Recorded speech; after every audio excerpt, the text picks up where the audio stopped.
Jadi seperti dia kayak ada melengkung kaitan gitu kan? ya, Dok? Oh, ada lengkungannya. Ada lengkungannya supaya apa? Supaya dia kayak kail gitu ya, supaya dia lebih mancung di ujung. Oh, jadi mancungnya di ujung ya, Dok ya? Iya, nah itu kan juga menyebabkan adanya dorongan ya dari implan ke kulit, makanya itu juga sering menyebabkan jebol.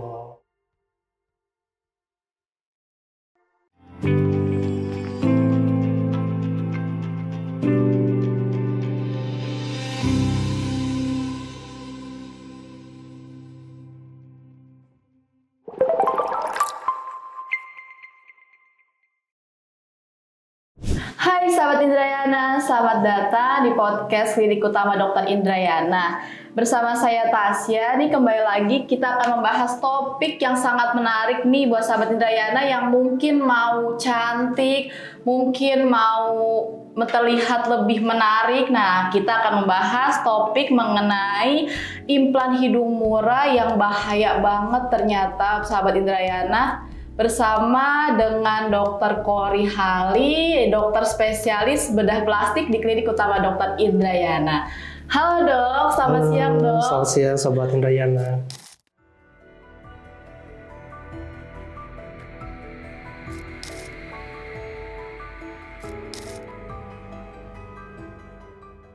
Kenapa sih dok implan hidung yang murah bisa berbahaya jika tidak dilakukan secara baik dan benar dok?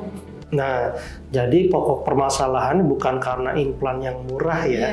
Tentunya ini implan yang murah itu salah satu faktor saja. Tapi yang terutama adalah cara penanganan sebelum, saat operasi dan sesudah operasi. Gitu ya.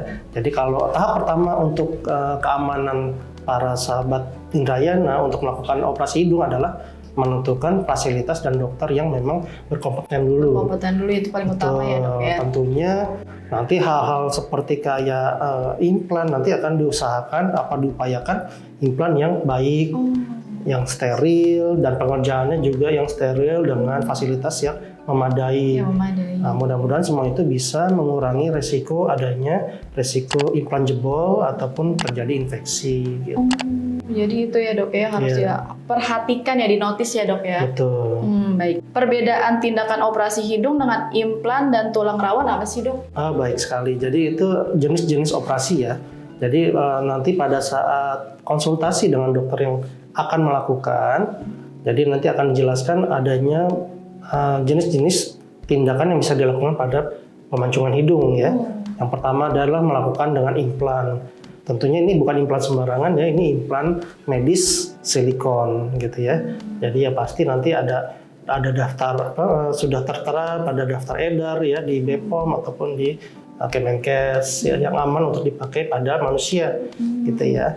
Yang kemudian yang kedua adalah bisa dilakukan dengan tulang rawan. Tulang rawan ya bisa ya dok? Tulang rawan hidung, tulang rawan dari hidung sendiri, kita sebutnya dari septum ya. Kemudian tulang rawan dari telinga, kiri dan kanan, ataupun tulang rawan dari iga, atau kita sebutnya ribs cartilage ya. Gitu. Tentunya itu tergantung dari volume dan bentuk yang akan dicapai. Gitu. Karena itu jumlahnya terbatas ya kalau pada septum hidung atau pada telinga, dan volume yang lumayan bisa memadai yaitu dengan dari tulang rusuk atau tulang iga, ribs cartilage. Yang ketiga adalah kombinasi nih Mbak. Kombinasi antara implan dan tulang rawan itu juga bisa dilakukan. Kombinasi juga bisa ya dok ya antara dua tulang itu ya dok? Ya. Baik dok. Wah, saya jadi baru tahu juga nih dok ya mengenai ada berbagai macam ternyata tulang hidung yang bisa dibuat operasi rinoplasti ya dok ya. Betul sekali. Terus dok, apa sih yang harus dipersiapkan sebelum memulai prosedur rinoplasti? Baik, tentunya kita bicara dulu tentang kondisi anatomi hidung dulu ya. Iya. Kalau kita bisa amati hidung masing-masing nih para sobat Indrayana bisa mengaca ya. Kita lihat dari depan, kiri dan kanan atau dari bawah. Nah itu khas sekali kalau misalnya kita mempunyai hidung Asia. Asianos. Artinya apa? Artinya kita tidak terlalu mancung ya. Kita tidak terlalu mancung dan mempunyai lubang hidung yang bulat ya, yang cuping hidung yang round, yang menggembung ya. Oh iya benar, orang Asia spesies kayak gitu ya dok ya. Menggembung, kemudian ya ujung hidung yang tidak terlalu tinggi dan melebar, dan juga punggung hidung yang tidak tinggi. Itu khas sekali untuk hidung Asia. Ya, dok, ya. Nah, kalau kita lihat dan kita perhatikan juga kulitnya. Kulitnya juga. Jadi kulitnya itu di daerah hidung ini tidak seperti kulit-kulit pada daerah tubuh lainnya. Kalau kita tarik seperti di tangan ini masih bisa keangkat ya, tapi kalau di hidung nggak terlalu keangkat. Kulitnya ya dok ya? Kulitnya, jadi itu menandakan bahwa kulitnya itu sangat ketat di daerah itu. Daerah situ ya. Nah, ya itu nanti berhubungan dengan volume ya. Kalau misalnya implan hidungnya terlalu besar, dipaksakan masuk ke dalam atau di bawah kulit itu, maka otomatis nanti kulitnya akan kalah, akan kedorong. Nah, Akan kedorong. harap diingat juga pada saat operasi nanti bukan hanya implan saja yang dimasukkan, tapi nanti ada obat bius juga. Oh, obat bius juga dimasukkan. Betul, ya, dok, obat ya? bius juga dimasukkan di Dalam. antara tulang dan kulit. Nah, itu juga akan mempengaruhi volume ketika kita masukkan, jadi nggak bisa terlalu banyak. Ya, kemudian juga adanya masalah kontraksi pada saat penyembuhan luka. Seperti Jadi ketika kita masukkan itu nanti pada saat penyembuhannya kulit akan mengkerut, akan berkontraksi. kulitnya ya dok ya? Ya, jadi itu juga akan menekan implan sehingga nanti ketika implan itu terlalu menonjok atau mendorong kulit, maka kulit itu akan mati karena pembuluh darahnya kurang baik, Kurang baik ya. atau tertekan. Jadi itu yang resikonya terjadi jebol. Terjadi jebol itu karena itu ya dok ya? Ya, jadi itu faktor-faktor yang harus kita cermati dan prediksi ke depannya nih. Nah, salah satunya kadang-kadang gini contoh kasus ya. Iya dok, boleh dok. Pasien itu misalnya benar-benar hidungnya tidak mancung. Kalau saya sebut pesek ya mungkin ya. Iya. Tidak mancung ya. Benar-benar dok. Terus tiba-tiba datang untuk konsultasi bawa foto untuk gambar artis. Oh iya, biasanya contoh buat dia. Contohnya ya, tapi yang menjadi referensi itu artis yang mancung sekali. Wah. Nah, itu kan kita harus bisa memberikan memberikan masukan ke pasien bahwa untuk operasi itu kan perlu ada Tahapnya ya? ada tahap. Jadi sebelum menuju mancungnya yang seperti yang diinginkan itu ada beberapa tahap dulu gitu. Jadi nggak bisa langsung dilakukan pemasangan yang sangat besar atau sangat tinggi. Iya. Resikonya adalah tadi jebol. Gitu ya dok. Gitu ya. Terus juga kita kasih masukan untuk harapannya jangan terlalu tinggi. Oh Gitu ya. Jadi kalau harapannya terlalu tinggi tentunya tidak akan tercapai ya dengan anatomi seperti itu, baik tulangnya maupun kulit hidungnya. Iya, Gitu ya. Jadi banyak sekali terjadi komplikasi nanti ke depannya. Iya sih, benar-benar daripada bahaya ya dok kalau ke depanan ya. Betul. Mendingan lebih baik yang tengah-tengah aja ya dok, sedang-sedang Betul aja tidak sekali, terlalu berlebihan ya betul dok sekali. ya. Nah, sekarang kita masuk ke implannya sendiri ya. Jadi seperti kita tahu kalau implan silikon itu dari bahan silikon ya, itu sifatnya inert, artinya tidak ditolak oleh tubuh. Ya, bisa diterima oleh tubuh kalau dimasukkan ke dalam tubuh. Tapi seperti kita tahu bahwa implan itu adalah benda asing. Jadi tubuh itu juga ada reaksinya. Reaksinya itu berupa ada reaksi radang. Gunanya buat apa sih? Gunanya untuk pertahanan tubuh sebenarnya, dia berusaha mengeluarkan benda asing tersebut. Gitu. Nah, itu juga salah satunya. Nah, kalau tadi volume kita udah bicarakan, kalau misalnya terlalu besar bisa jebol. Sekarang jenis implannya sendiri. Jenis implannya sendiri dan bentuknya. Nah, ini sangat menarik ya kalau saya mendapatkan pasien-pasien dari luar. Ya, kita sebut negara aja ya. Iya boleh. Mungkin daerah Semenanjung Thailand ke atas itu ya. Itu bentuk implannya khas ya. Oh, ada ciri khasnya ya dok? Ciri khasnya, jadi bukan cuma implan L aja, tapi dia seperti kayak kayak pembuka botol anggur. Jadi seperti dia ada kaitan gitu ke ya, atas. ada lengkungannya. Ada lengkungannya supaya apa? Supaya dia kayak kail gitu ya, supaya dia lebih mancung di ujung. Oh, jadi mancungnya di ujung ya dok ya? Iya, nah itu kan juga menyebabkan adanya dorongan ya dari implan ke kulit, maka itu juga sering menyebabkan jebol.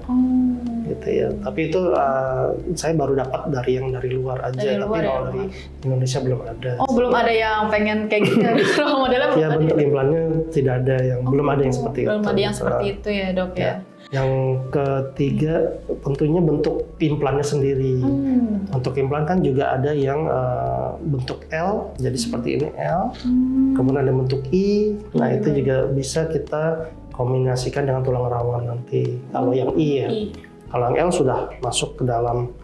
Dan itu udah bentuknya udah pabrikan ya. Kita nggak bisa ubah lagi. Diubah-ubah bentuk Kadang-kadang kalau gini kita ya, Dok? bedah plastik mungkin bisa mengukir ya. Tapi kan tentunya nggak semua bisa mengukir ya, sesuai dengan yang pasnya. Jadi wajar aja kalau misalnya terlalu penuh atau terlalu tebal, maka kulitnya akan kalah. Jadinya Sama implan. jebol. Terus kemudian yang keempat adalah sterilitas dari implan tersebut. Itu yang paling penting ya, Dok ya. Jadi kalau namanya silikon itu mungkin sulit ya disterilkan karena dia karet ya, Karet, ya. berbentuk lembek dia. Lembek ya. Kalau kita panaskan tentunya dia akan rusak. Iya, benar-benar. Gitu kan? Kecuali ada beberapa implan yang bisa disterilkan dengan panas gitu ya. Biasanya bisa dengan UV juga bisa gitu ya. Tapi tentunya ini suatu pilihan adalah ketika kita akan memasang kita harus memberikan implan yang steril. Steril, iya. Steril pada saat penyediaannya. Jadi mungkin bisa ditanyakan juga dari sahabat Indrayana kalau ingin dipasang implan, tanya aja implannya apa mereknya, kemudian seperti apa, apakah steril, masih dalam bungkus atau misalnya harus disterilkan dulu. Jadi supaya bisa memprediksi nanti ke depannya apakah ada infeksi atau tidak.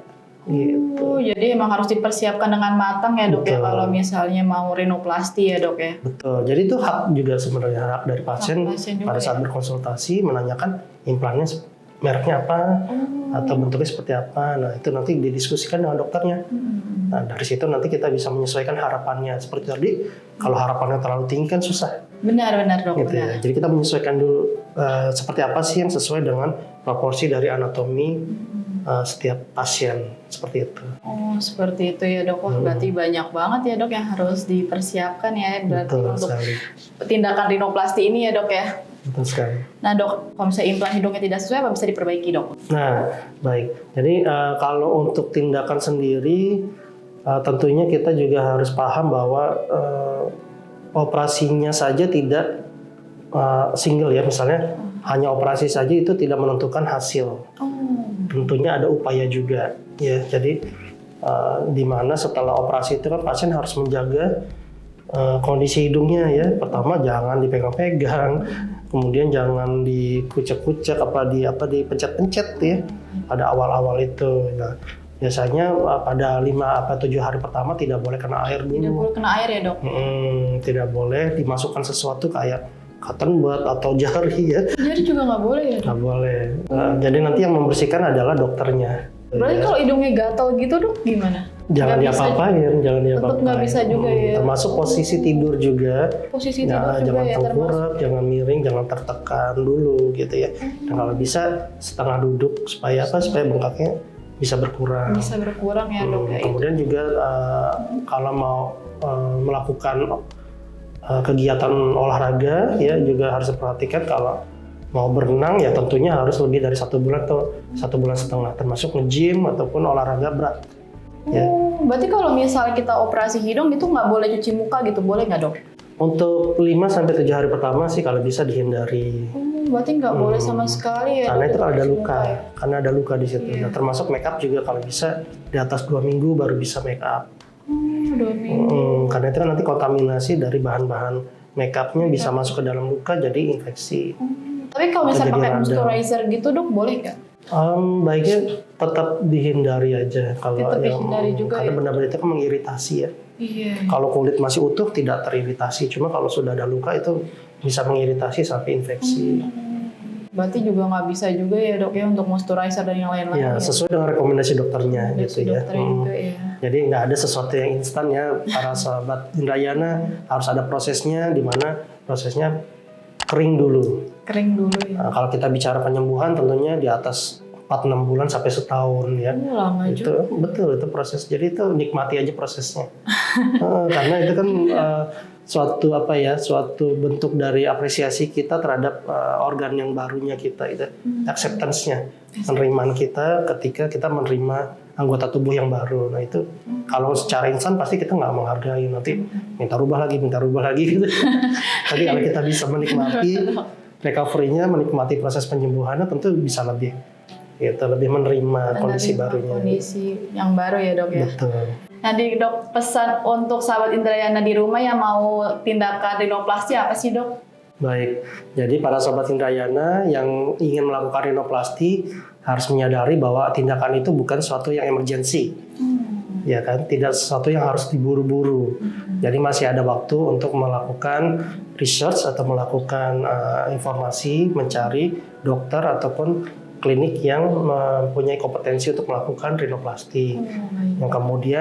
Yang kedua adalah adanya kebebasan dari pasien untuk menanyakan ya kepada dokter akan dilakukan apa dan kemudian melakukannya dengan alat apa atau dengan implan apa, itu diperbolehkan.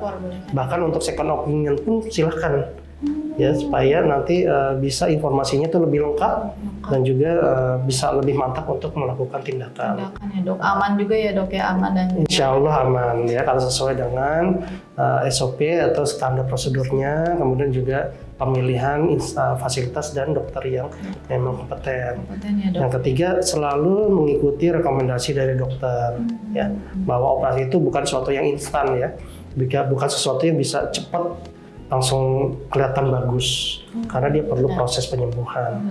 Jadi itu sangat penting. Dan yang terakhir, keempat adalah memberikan informasi selengkap-lengkapnya kepada dokter. Iya. Jangan ada yang ditutupi ya, karena nanti dokter pun akan tahu. Tapi pun kalau nggak tahu ya nanti mungkin bisa komplikasinya. Iya, Itu yang berbahaya. Jadi tolong untuk lebih terbuka dan juga membina hubungan trust ya, atau kepercayaan yang baik antara pasien dan dokter. Benar, itu yang harus wajib ya dok ya. Baik, itu aja kurang lebihnya. Baik dok. Nah terima kasih dokter atas pembincangan kita hari ini. Sama-sama. Semoga informasi yang kita bicarakan hari ini bermanfaat untuk sahabat Indrayana di rumah. Amin. Yang membutuhkan informasi tersebut. Nah jangan lupa like, komen, dan subscribe. Dan kalau ada informasi lebih lanjut atau pertanyaan lebih lanjut, bisa hubungi WhatsApp Center Klinik kami yang ada di bawah sini atau di description box. Saya Tasya dan Dokter Korik pamit undur diri. Salam sehat, salam Indrayana. Salam.